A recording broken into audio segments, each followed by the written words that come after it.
Au fond de leurs tranchées, les hommes sont transis de froid, les pieds dans la boue, mais la tête rêvant d'une femme protectrice dont ils sont privés depuis si longtemps. Les soldats ont un cauchemar, l'abandon, une phobie, l'infidélité. L'isolement et les mois de séparation exacerbent les sentiments. La frustration sexuelle s'est emparée de tout le pays, hommes et femmes confondus. Au front, l'absence de femmes devient maintenant insupportable, après 3 années de combat sans presque aucune permission.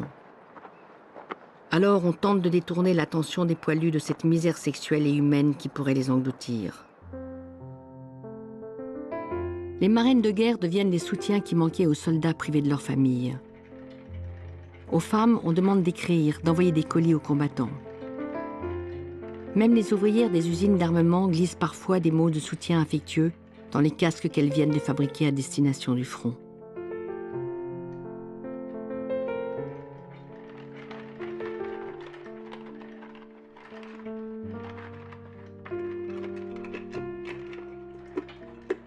L'initiative des marraines de guerre connaît un tel succès populaire qu'au bout de quelques mois, elle est désavouée par l'état-major. La presse satirique se met à moquer les marraines.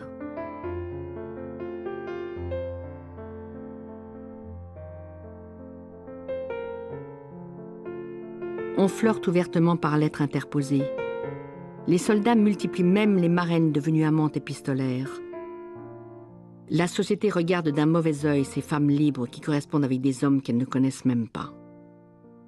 Une liberté de mœurs inimaginable dans la France d'avant-guerre.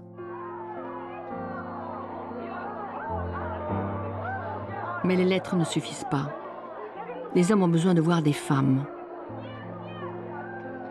Les seuls qui sont autorisés à s'approcher de la zone de combat sont des artistes, des actrices, renommées ou non, qui viennent jouer devant les soldats.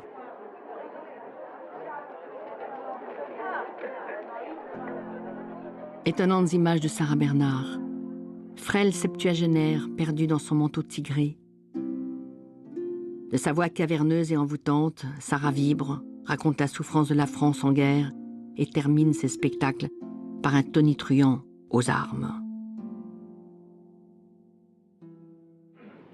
Pour beaucoup, le théâtre aux armées est un des rares moyens de côtoyer le sexe féminin. Succès garanti pour ces jeunes actrices qui font une tournée sur le front. Moment fugace de bonheur partagé.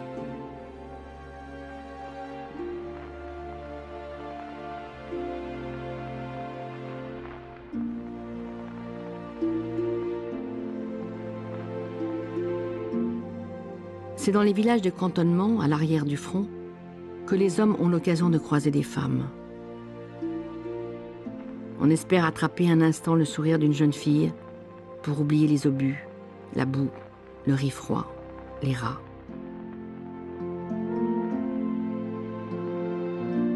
Mais la femme demeure inaccessible. Alors elle s'affiche sur des cartes postales. Dans le cantonnement, on achète des millions de cartes plus ou moins érotiques que l'on conservera dans la tranchée. Femme objet, femme fantasmée, femme offerte. Bientôt, la prostitution clandestine est si importante à l'arrière du front que l'état-major est obligé de réagir. Pour lutter contre une épidémie de syphilis qui est en train de faire des ravages dans la troupe, on institue des lupanars officiels, des bordels de campagne contrôlés par des médecins. La prostituée devient le temps d'une guerre, un métier patriotique, au prix de journées harassantes avec parfois plus de 50 clients qu'il faut satisfaire.